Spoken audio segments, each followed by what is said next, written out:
Hello everyone, welcome back to my channel Score with Science, and today I am back with last year's question paper of ICSE chemistry, and in today's video I will be discussing only section A. For section B, please subscribe my channel and I will be discussing section B in the second video. So let's get started.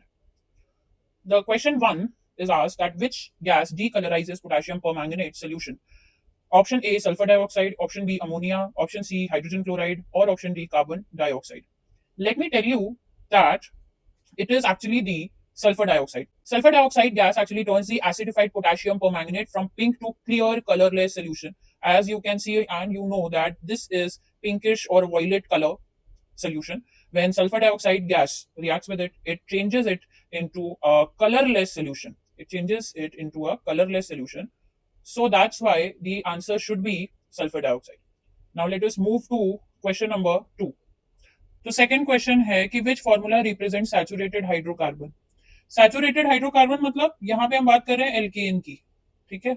यहाँ पे हम बात कर रहे हैं alkene की, जिसका general formula होता है CnH2n+2। तो अभी हम देख लेंगे कि किसका जनरल फॉर्मूला इन सारे फॉर्मूले में फिट बैठ रहा है। अगर हम यहाँ देखें तो यहाँ पे जनरल फॉर्मूला लग रहा है CnH2n, यहाँ पे जनरल फॉर्मूला लग रहा है CnH2n+2, यहाँ पे जनरल फॉर्मूला लग रहा है CnH2n-2 और यहाँ पे जनरल फॉर्मूला लग रहा है CnH2n। तो अगर मैं देखूं तो C5H12 ही एक ऐसा है फॉर्मूला, ठीक है, जिसमें CnH2n+2 लग रहा है, यानी कि C5H12 is your answer. Next question पे आते हैं। आपसे पूछा गया है कि कौन सा ऐसा मेटल है जिसका ऑक्साइड कॉमन रिड्यूसिंग एजेंट्स द्वारा आराम से रिड्यूस किया जा सकता है। देखो कॉमन रिड्यूसिंग एजेंट में क्या आता है, कार्बन आता है, कार्बन मोनोऑक्साइड आता है, हाइड्रोजन आता है, ठीक है, ये सब कॉमन रिड्यूसिंग एजेंट है। तो अगर मैं देखूं कॉपर, कॉपर जो है रिएक्टिविटी सीरीज में, अगर मैं आपको रिएक्टिविटी सीरीज बताऊं तो ये मेरे पास हो गया potassium, sodium, calcium, magnesium, aluminium, carbon, zinc, iron, tin, lead, hydrogen, copper, ठीक है। अभी और नीचे भी है, ठीक है। अगर हम यहाँ पे बात करें कॉपर की, तो आप देख लीजिए कॉमन रिड्यूसिंग एजेंट जो है मेरे, कार्बन है, कार्बन मोनोऑक्साइड है, मतलब कार्बन का कंपाउंड है, और हाइड्रोजन है, ठीक है। अब कॉमन रिड्यूसिंग एजेंट इसको तभी रिड्यूस कर पाएगा इस मेटल को, जो भी मेटल हम सिलेक्ट करेंगे, जब ये गिवन मेटल्स, इन चारों में से कोई भी given metals in common reducing agent से कम रिएक्टिव हो। अगर मैं सोडियम को देखूं तो भाई सोडियम तो ऑलमोस्ट ऊपर में ही आ रहा है, एल्यूमिनियम भी कार्बन से भी ऊपर में आ रहा है, और पोटेशियम भी सबसे ऊपर है। तो ऐसा मेटल जो कि हाइड्रोजन से, कार्बन मोनोऑक्साइड से भी कम रिएक्टिव है, वो है कॉपर। तो कॉपर ही बेटा एक ऐसा मेटल होगा जो कि रिड्यूस हो जाएगा कोई भी कॉमन रिड्यूसिंग एजेंट से। तो copper should be your answer. Okay, अब हम बात करते हैं नेक्स्ट क्वेश्चन की कि एक ऑर्गेनिक कंपाउंड है जिसकी वेपर डेंसिटी 22 है, उसका मॉलिक्यूलर फॉर्मूला ऑर्गेनिक कंपाउंड का क्या होगा, ठीक है। अब देखो मैं तुम्हें पहले बता दूं, ऑर्गेनिक कंपाउंड की वेपर डेंसिटी 22 है, ठीक है। 22 है यानी कि उसका मॉलिक्यूलर मास कितना होगा, 44। ये मैंने कैसे निकाला, क्योंकि vapour density into 2 is molecular mass, ये रिलेशन हमने पढ़ा हुआ है, ठीक है। तो अब मुझे सिंपल सा ये देखना है कि इनमें से किस ऑर्गेनिक कंपाउंड का मास 44 आएगा। अगर मैं इसको करूं तो ये आ जाएगा 12 plus 4 which is 16, this will be 24 plus 4 which is 28, this will be 24 plus 6 which is 30, and this will be 12 3s are 36 plus 8, this will be 44। your answer should be option D। Okay, next question पे हम आते हैं जिसमें पूछ रहा है in the reaction given below sulphuric acid acts as an non volatile acid, dibasic acid, oxidising agent और reducing agent. देखिए ये इक्वेशन दी गई है S plus H2SO4, I am not balancing it, SO2 plus H2O, ठीक है। अगर आप ध्यान से देखें तो यहाँ पे सल्फर जो है अकेला है, यहाँ पे सल्फर के साथ ऑक्सीजन है, यानी कि सल्फर का क्या हो गया है बेटा, ऑक्सीडेशन हो गया। Addition of oxygen is called oxidation, addition of oxygen हुआ ना, तो इसको हम क्या कहते हैं, ऑक्सीडेशन कहते हैं, ठीक है। अब ये ऑक्सीजन इसको कहां से मिला, जाहिर सी बात है ये ऑक्सीजन कहां से मिला, इसको मिला H2SO4 से। इसका ऑक्सीडाइजिंग एजेंट कौन है, H2SO4। तो यहाँ पे H2SO4 की कौन सी प्रॉपर्टी दिख रही है मुझे, ऑक्सीडाइजिंग एजेंट की प्रॉपर्टी दिख रही है। तो नेक्स्ट क्वेश्चन पे आ जाते हैं। Tendency of losing electrons increases down the group, और रीजन दिया है the most reactive metal is placed at group 1। देखो, इलेक्ट्रॉन लूज करने की जो टेंडेंसी है वो टॉप टू बॉटम इंक्रीज होती है। जैसे अगर मैं ग्रुप 1 का ही एग्जांपल लूं, लिथियम का इलेक्ट्रॉनिक कॉन्फ़िगरेशन 2,1 है, सोडियम का 2,8,1 है, पोटेशियम का 2,8,8,1 है। तो जैसे जैसे इलेक्ट्रॉन जो है न्यूक्लियस से दूर जा रहे हैं, जैसे जैसे एटॉमिक साइज इंक्रीज हो रहा है और इलेक्ट्रॉन दूर जा रहे हैं, इफेक्टिव न्यूक्लियर चार्ज डिक्रीज होने के कारण इलेक्ट्रॉन लूज करने की एबिलिटी बढ़ती जा रही है। असर्शन तो अपना बिल्कुल ठीक है। रीजन देख लेते हैं कि मोस्ट रिएक्टिव एलिमेंट ग्रुप 1 पे है, ठीक है। तो मोस्ट रिएक्टिव एलिमेंट कब माना जाएगा? जब अगर मेटल के केस में देखें तो उसकी एबिलिटी इलेक्ट्रॉन लॉस करने की ज्यादा हो, नॉन मेटल के केस में देखें तो इलेक्ट्रॉन गेन करने की एबिलिटी मैक्सिमम हो। अगर मैं ग्रुप 1 का टॉप एलिमेंट मानू, ठीक है, और अगर मैं हाइड्रोजन को इंक्लूड करूं तो ग्रुप 1 का टॉप एलिमेंट हाइड्रोजन है। हाइड्रोजन के पास एक ही इलेक्ट्रॉन है, ठीक है। वो इतनी आसानी से देगा नहीं क्योंकि उसका जो इलेक्ट्रॉन है वो न्यूक्लियस के बहुत पास है। तो इसमें जो फोर्स ऑफ अट्रैक्शन है, जो इफेक्टिव न्यूक्लियर पुल है, जो इफेक्टिव न्यूक्लियर चार्ज है, वो बहुत हैवी होगा, ठीक है। तो वो देगा नहीं। तो रीजन इज रॉन्ग, ठीक है। तो assertion is correct, reason is wrong, यानी कि ऑप्शन सी। नेक्स्ट आपसे पूछा है, the ore that can be concentrated by using magnetic separation. भाई मैग्नेटिक सेपरेशन के लिए या तो ओर में या फिर इम्प्योरिटी में। भाई ओर के साथ इम्प्योरिटी होगी, मैग्नेटिक सेपरेशन यूज करना तो या तो मेरा ओर मैग्नेटिक होना चाहिए, मतलब आयरन ओर में होना चाहिए, ठीक है, या फिर इम्प्योरिटी में आयरन होना चाहिए, या मैग्नेटिक सब्सटेंस होना चाहिए जो भी मैग्नेट से अट्रैक्ट हो जाए। वो और जो मैग्नेटिक सेपरेशन से अलग किया जाए इन चारों में से, कोरंडम, हेमेटाइट, कैलामाइन, बॉक्साइट, तो it is haematite because haematite is ore of iron. तो right answer will be haematite. अब नेक्स्ट क्वेश्चन पे आ जाते हैं। ये जो डायग्राम दिया गया है, ये बॉन्डिंग दिखाई है कोवेलेंट मॉलिक्यूल की AB2। आपसे पूछा गया which option represents the correct electronic configuration of atoms A and B before combining together to form the above molecule. अब इससे पहले कि हम ऑप्शंस पे बढ़े, हम यहाँ पे इलेक्ट्रॉनिक कॉन्फ़िगरेशन पहले ही डिड्यूस कर लेते हैं। बी की अगर मैं बात करूं तो के शेल में 2 इलेक्ट्रॉन्स हैं तो 2, एल शेल में 8 हैं तो 8, और एम शेल में 2, 2 4, 2 6 और एक 7। तो बी में तो हो गई 2,8,7, और ए की देख लेते हैं। तो के शेल में तो 2 इलेक्ट्रॉन्स हो गए, और एल में देखते हैं 1 2 3 4 5 6, 2,6, ठीक है। आइए ऑप्शंस पे बढ़ते हैं। Which option represents the correct electronic configuration of atoms A and B before combining together to form the above molecule. अब आपसे क्या क्या पूछा है, मैंने क्या बताया था आपको, बी का है 2,8,7 एंड ए का है 2,6। तो ए में 2,4 है तो ये होगा नहीं, या अगेन 2,4, अगेन 2,8, सो सिर्फ ए वाला एक ही है। और यहाँ पे बी पे भी चेक कर लेते हैं तो 2,7। तो right option is option number 4। Next question पे आते हैं। पूछा गया which of the following options has all the compounds which are members of same homologous series. अगर मुझे सेम होमोलोगस सीरीज के मेंबर्स ढूंढने हैं, ठीक है, तो उनका जनरल फॉर्मूला भी सेम होना चाहिए, उनका जनरल फॉर्मूला भी सेम होना चाहिए, ठीक है। क्योंकि ये सारे ही हाइड्रोकार्बन हैं, तो एल्केन का जनरल फॉर्मूला है CnH2n+2, एल्कीन का जनरल फॉर्मूला है CnH2n, और एल्काइन का जनरल फॉर्मूला है CnH2n-2। See I have always told students कि जैसे ही आपको कोई फॉर्मूला दिखे और उसको आपको आइडेंटिफाई करना है कि एल्केन है, एल्कीन है या एल्काइन है, तो आप एक काम करो, जितने कार्बन आटम्स हैं उसके डबल +2 है अगर हाइड्रोजन तो एल्कीन है, जितने कार्बन आटम है उसका जस्ट डबल है तो एल्कीन है, जितने कार्बन आटम्स है उसका डबल -2 है तो एल्काइन है। तो आइए देख लेते हैं। CH4 एल्केन है, C2H6 एल्केन है, C3H8 एल्केन है। This would be our answer, but let us explore all the options. CH4 alkane है, C2H6 एल्केन है, C3H6 एल्कीन है, तो ये तो नहीं होगा। C3H4 एल्काइन है, C3H6 एल्कीन है, C3H8 एल्केन है, ये भी नहीं होगा। C2H4 जो है वो आपका एल्कीन है, C3H6 एल्कीन है, C4H10 एल्केन है, तो ये भी नहीं होगा। So right option will be option number 1।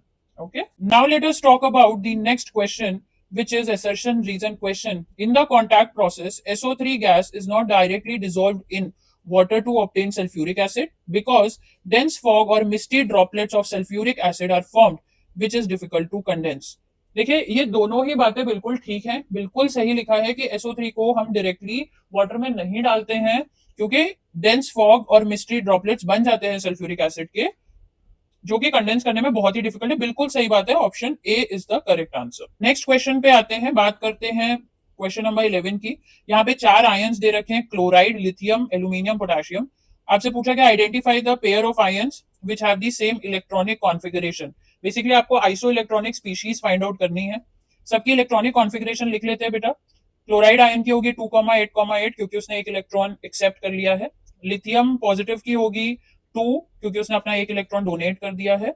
Aluminium ion की होगी 2,8 क्योंकि उसने अपने 3 इलेक्ट्रॉन्स डोनेट कर दिए हैं। और पोटेशियम की होगी 2,8,8 क्योंकि उसने अपना एक इलेक्ट्रॉन डोनेट कर दिया है। यानी कि क्लोरीन और पोटेशियम की इलेक्ट्रॉनिक कॉन्फ़िगरेशन बिल्कुल सही है, तो right answer will be option C. Next question की बात करते हैं और यहाँ पे देखते हैं क्या पूछा गया है कि which pair of reactants can be best used to produce lead sulphate.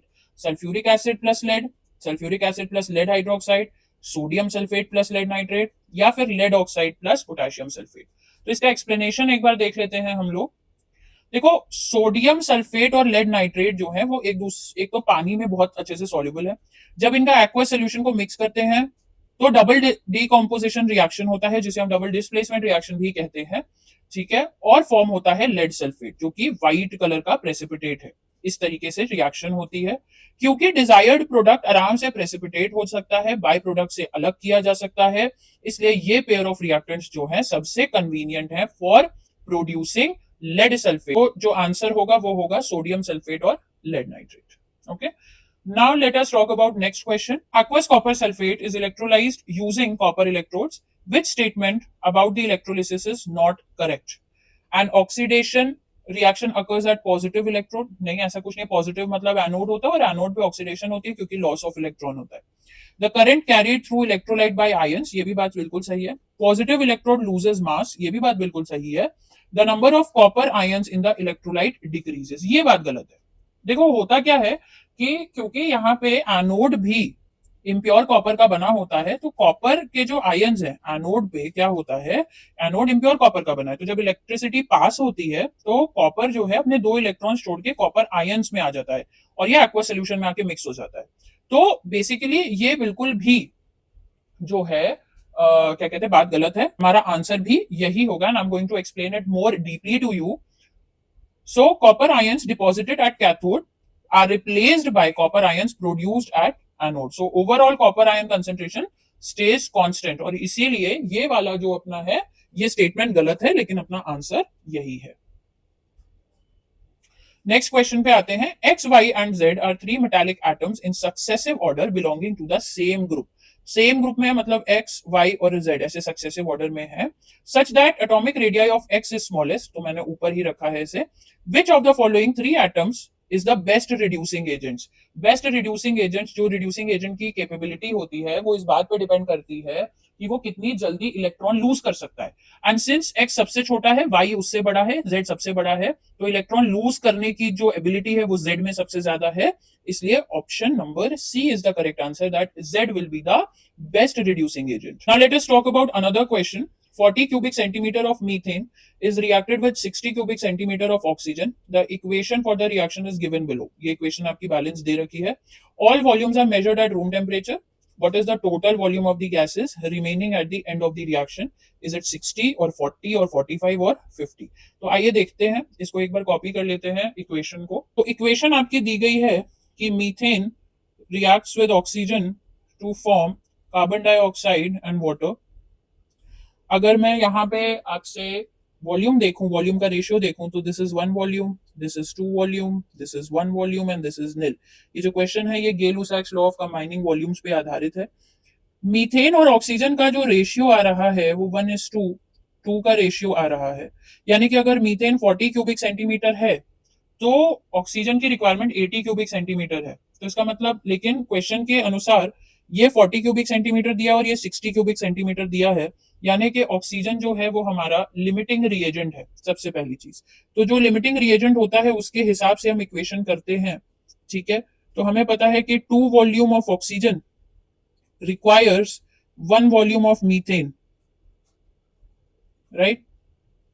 तो 1 volume of oxygen will require 1/2 volume of methane, and 60 cubic centimeter of oxygen will require 1/2 into 60, that is 30 cubic centimeter of methane.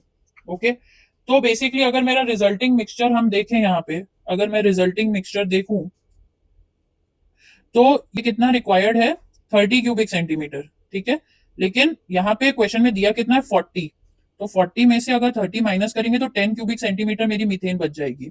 अगर 30 cubic centimetre methane required है और methane और carbon dioxide का ratio जो है 1:1 volume का है, ठीक है, तो कार्बन डाइऑक्साइड भी कितने वॉल्यूम रिक्वायर्ड होगी, 30 क्यूबिक सेंटीमीटर, राइट। तो इसलिए रिजल्टिंग मिक्सचर में आपका टोटल जो आएगा वो आएगा 30 cubic centimetre CO2 plus 10 cubic centimetre जो है आपकी मीथेन बच जाएगी, और इसलिए टोटल आंसर आना चाहिए 40 cubic centimetre. This will be your answer. Next हम बात करते हैं क्वेश्चन नंबर 2 पे कि a student was instructed by the teacher to prepare and collect ammonia gas in the laboratory by using aluminium nitride.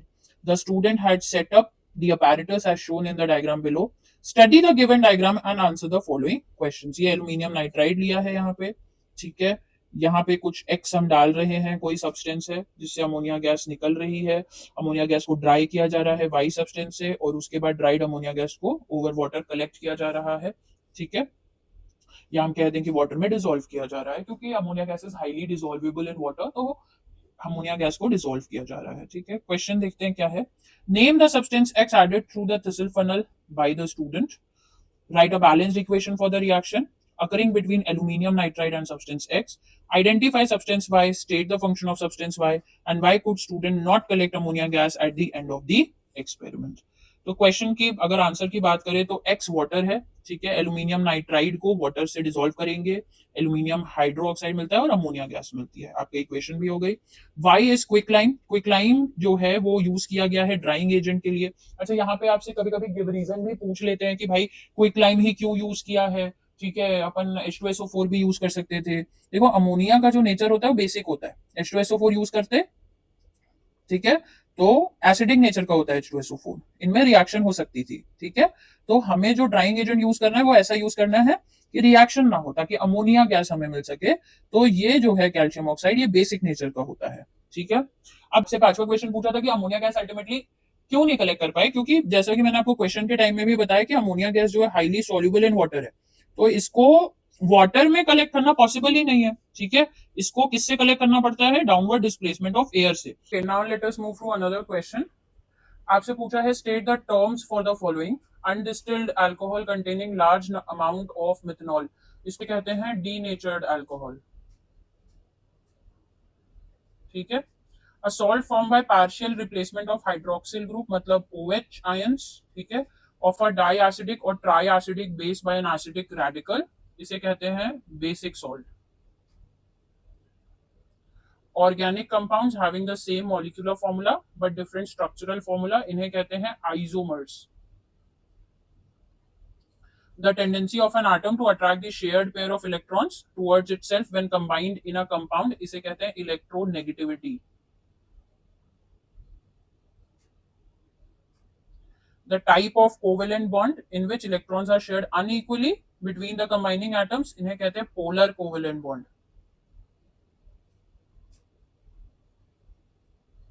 ठीक है। नेक्स्ट हम आ जाते हैं दूसरे क्वेश्चन पे। Complete the following sentences by choosing correct words from the bracket.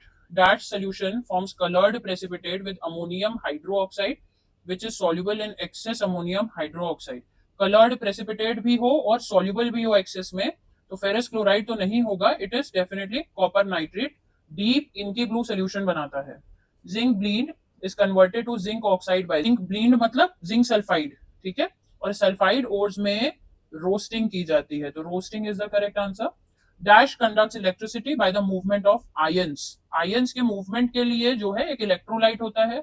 Iron होता तो free electrons कहते, ठीक है, लेकिन आयंस कह रहे हैं तो it should be molten sodium chloride. Next, the reaction that takes place at anode during electrolysis of aqueous sodium argentocyanide with silver electrode. Anode पे हमेशा लॉस ऑफ इलेक्ट्रॉन होगा, तो लॉस ऑफ इलेक्ट्रॉन तो यही दिख रहा है, यानी कि this will be the reaction. The salt formed when zinc oxide reacts with hot concentrated NaOH. NaOH से जब भी जिंक रिएक्ट करेगा तो बनाएगा sodium zincate, Na2ZnO2 plus hydrogen, it should B sodium zincate. Okay, तो आ जाते हैं नेक्स्ट क्वेश्चन पे। यहाँ पे बेसिकली कॉलम ए में जो है रिएक्शंस दे रखी हैं, ठीक है, कॉलम बी में आपकी कैटलिस्ट दे रखी है, तो हमें ये मैच करना है कि किस रिएक्शन में कौन सी कैटलिस्ट काम आती है। अमोनिया के फॉर्मेशन में काम आता है iron, catalytic oxidation of ammonia में काम आता है प्लैटिनम, सल्फर डाइऑक्साइड से सल्फर ट्राइऑक्साइड के फॉर्मेशन में काम आता है वेनेडियम पेंटाऑक्साइड, C2H4 से C2H6 बनाने में काम आता है निकल, एंड कॉपर सल्फेट पेंट्राहाइड्रेट से ये हाइड्रेशन निकालने के लिए, डिहाइड्रेट करने के लिए काम आता है अपना dehydrating agent which is concentrated sulphuric acid. Next question पे आते हैं। आपसे पूछा गया draw the structural diagram for the following organic compounds 2 methyl propene. Propene का मतलब there are 3 carbon atoms and I am putting double bond on the first carbon atom, and 2 methyl का मतलब है मिथाइल ग्रुप लगा हुआ है second carbon atom पे, और बाकी वैलेंसीज हम हाइड्रोजन से फिल करेंगे। तो ये हो गया हमारा 2 मिथाइल प्रोपीन। ओके, नेक्स्ट हमें दिया है ब्यूटेनल। ब्यूटेनल, ये अल जो है ये बता रहा है एल्डिहाइड ग्रुप यानी कि CHO, ब्यूट बता रहा है 4 कार्बन एटम यानी कि 1 2 3 4, और CHO लगेगा ऐसे, ठीक है, ब्यूटेनल, और बाकी वैलेंसीज हम फिल करेंगे हाइड्रोजन से। तो ये हो गया हमारा स्ट्रक्चर ब्यूटेनल का। Okay okay, next give IUPAC name for the following compounds. अब देखें कैसे दिया हुआ है, 2 कार्बन आइटम दिए हैं, ठीक है, और फर्स्ट कार्बन आइटम पे 2 क्लोरीन और सेकंड कार्बन आइटम पे 2 क्लोरीन। तो सबसे पहले हम दोनों क्लोरीन की पोजीशन लिखेंगे 1,1, 2,2। कितने क्लोरीन है टोटल? 4, तो टेट्रा। क्लोरीन है तो क्लोरो, 2 कार्बन आइटम तो एथ, दोनों कार्बन आइटम के बीच में सिंगल बॉन्ड तो एन, तो नाम पड़ेगा 1122 tetra chloro ethane. Okay, next structure देखिए क्या दिया है। यहां पे सबसे पहले आइडेंटिफाई करेंगे हम ग्रुप विच इज COOH, तो ये बेसिकली कार्बोक्सिलिक एसिड ग्रुप है, और कितने टोटल सी हैं? 1 2 3 4, 4 सी है तो ब्यूट, हर सी के बीच में सिंगल बॉन्ड है तो एन, कार्बोक्सिलिक एसिड लगा है तो उसका जो है हम सफिक्स लगाएंगे ब्यूटेनोइक एसिड, ठीक है, तो नाम होगा इसका ब्यूटेनोइक एसिड। आप चाहें तो आप लिख सकते हैं ब्यूटेन 1 ओइक एसिड, ठीक है, दोनों ही नाम बिल्कुल करेक्ट है। ओके, थर्ड इज, इसको हम नंबरिंग करेंगे पहले, ठीक है, नंबरिंग के लिए हमारे पास डबल बॉन्ड स्मॉलेस्ट पे आना चाहिए, तो नंबरिंग यहां से करेंगे 1 2 3 4 5, ठीक है, तो इसका नाम होना चाहिए पेंट, 5 है तो पेंट, सेकेंड पे डबल बॉन्ड है तो 2, और डबल बॉन्ड है इसलिए इन, तो नाम होना चाहिए पेंट 2 इन। आज के लिए इतना ही। आज के इस वीडियो में I have discussed section A questions. For section B questions, please subscribe my channel and wait for my second video in which I will discuss section B questions for the paper 2024. तब तक के लिए stay tuned to my channel. All the best for your upcoming pre-board and board exams. Thank you so much.